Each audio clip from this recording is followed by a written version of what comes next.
बहुत ज़्यादा डिमांड थी इस वीडियो की। लेग डे पे वीडियो लाओ, लेग डे पे वीडियो लाओ, क्योंकि लोगों के लेग ग्रो नहीं कर पा रहे। सो दैट टॉप 3 मिस्टेक आज भी हम लोग डिस्कस करने वाले लेग की। लेकिन उससे पहले आपको बताना चाहूँगा कि मैंने ऑलरेडी पुश मसल की top 3 mistake and pull muscle की टॉप 3 मिस्टेक के ऊपर एक पर्टिकुलर वीडियो बनाया है। अगर आप चाहो तो उसे इस वीडियो के बाद देख सकते हो, जिसमें ह्यूमन एनाटॉमी के साथ मैंने समझाया कि कितना रैप होना चाहिए, कितना सेट, कितना वेट, रेस्ट बिटवीन सेट क्या होना चाहिए, और सारी ह्यूमन एनाटॉमी, फ्लेक्शन, एक्सटेंशन, बहुत सारी चीज़ें मैंने वहाँ पे बताई है। और उसके अलावा एक वीडियो और बनाया पर्टिकुलर डाइट को लेके, तो वो भी आप चेकआउट कर सकते हो। सबसे पहला जो मिस्टेक आता है हमारा यहाँ पे ह्यूमन एनाटॉमी ना समझना। तो चलो डिस्कस करते हैं लेग की एनाटॉमी पे। लेग में मेनली 4 मसल है। एक हमारा क्वाड्रिलेटरल, यहाँ की ओर हैमस्ट्रिंग, पीछे ग्लूट और नीचे काफ्स। ये 4 हमारे मेनली मसल है। सबसे पहले बात करते हैं क्वाड्रिलेटर की। क्वाड्रिलेटर का सिंपल मीन होता है 4 मसल। क्वाड्स माने 4 और हेड होते हैं, जिसमें सबसे पहला आता है आपका रेक्टस फेमोरियस, जो सबसे लेंथेबल मसल माना जाता है।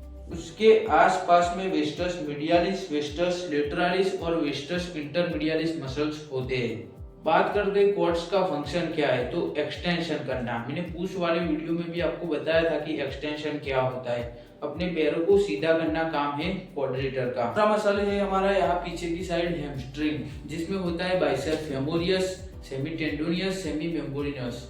तो प्रोनाउंसिएशन थोड़ा देख लेना, गड़बड़ हो सकता है, लेकिन उसका फंक्शन क्या है, तो कर्ल करना, फ्लेक्शन करना। मैंने पूल वीडियो में भी आपको बताया था कि फ्लेक्शन क्या होता है, तो वो भी चेकआउट कर सकते हो। बात करते हैं ग्लूट्स की। तो ग्लूट्स में 3 मसल होते हैं, glute maximus, glute medius and glute minimus. ये 3 मसल होती है। अभी ग्लूट्स का फंक्शन क्या होता है, तो ग्लूट्स का सिंपल फंक्शन होता है एक्सटेंशन करना क्वाड्रिलेटर की तरह। डिस्कस करते हैं काव्स पे। तो काव्स में मेनली 2 मसल होता है, एक आपका गैस्ट्रोनोमियस और उसके नीचे होता है सोलियस। काव्स का फंक्शन क्या है, तो प्रेस करना, पुश करना आप कह सकते हो। जैसे आप स्टैंडिंग काव रेजिस्ट करते हो, सीटेड काव्स रेजिस्ट करते हो, साथ ही में लेग प्रेस में भी आप मूवमेंट कर सकते हो। सेकंड मिस्टेक आता है हमारा यहाँ पर सही से वार्म अप ना करना। आपका लेग आपकी बॉडी का 50% पार्ट है, सो दैट आप उसे निगलेक्ट नहीं कर सकते। यहाँ पे warm up, dynamic warm up करना, साथ ही में आपके वर्किंग सेट से पहले उस मूवमेंट का वार्म अप करना बहुत नीडेबल है। हमारी बॉडी में 2 जॉइंट, एक हिप एंड एक शोल्डर, वो ट्रांसवर्स प्लेन में काम करते हैं, हॉरिजॉन्टल प्लेन में काम करते हैं, जिसमें एक्सटेंशन, फ्लेक्शन, एडक्शन, एबक्शन और साथ ही में इंटरनल एक्सटर्नल रोटेशन होता है। आपको उसे सही से वार्म अप करना पड़ेगा। बाकी अगर पहली एक्सरसाइज स्क्वाट या लेग प्रेस है, तो वहां पर बहुत अच्छा खासा अमाउंट में लोड लिया जा सकता है, तो वहां पर सीधे आप अपना वर्किंग सेट नहीं कर सकते, क्योंकि वहां से आपको इंजरी हो सकती है और भी बहुत सारी प्रॉब्लम आ सकती है।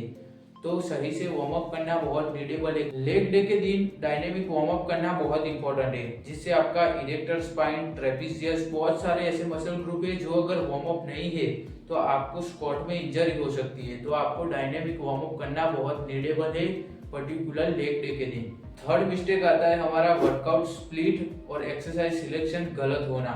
एक्सरसाइज की बात करते हैं तो आपको 2 कंपाउंड मूवमेंट लेना चाहिए। क्यों? क्योंकि आपका लेग बहुत ही बड़ा मसल ग्रुप है, तो उसे फटीग करने के लिए, उसे तोड़ने के लिए आपको 2 कंपाउंड मूवमेंट लेना चाहिए, जिसमें लेग प्रेस या आप स्क्वाट कर सकते हो अल्टरनेट में, और साथ ही में आरडीएल कंपलसरी है कि आपको आरडीएल करना ही चाहिए।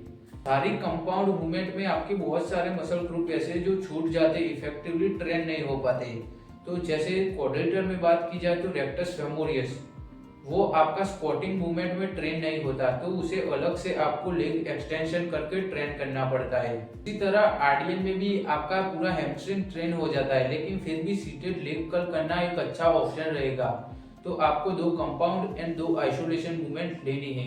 ग्लूट की बात की जाए तो आप हिप थ्रस्ट से उसे ट्रेन कर सकते हो। काव्स में आप स्टैंडिंग काव रेजिस और सीटेड काव रेजिस कर सकते हो। लेग की टॉप 5 एक्सरसाइज मैं आपकी स्क्रीन पे डाल दूंगा। आप अगर बैक डे के बाद लेग डे लेते हो तो उससे क्या होगा कि आपका lower back, erector spine, CNS वगैरह बहुत ज्यादा डैमेज हो चुके होते हैं, तो आप अपने लेग डे में 100% पुश नहीं कर पाओगे, आप अपने लेग को रिकवर भी नहीं कर पाओगे। आप ब्रो स्प्लिट यूज करते हो लेकिन आपके लेग बहुत ज्यादा वीक है, तो आपको उसे फ्रीक्वेंसी देना चाहिए, पुश पुल लेग करना चाहिए। तो आप अपने अकॉर्डिंग अपने लेग को हफ्ते में कम से कम 2 बार ट्रेन करो।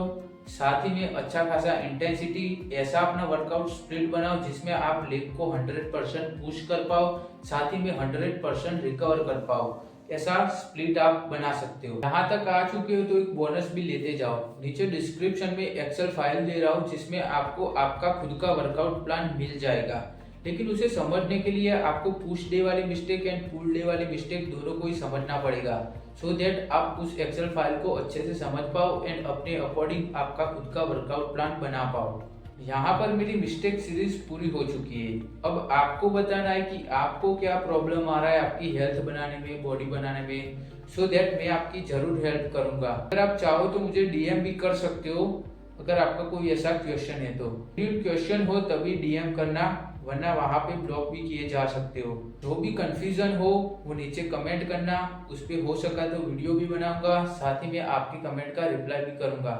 Thanks for watching.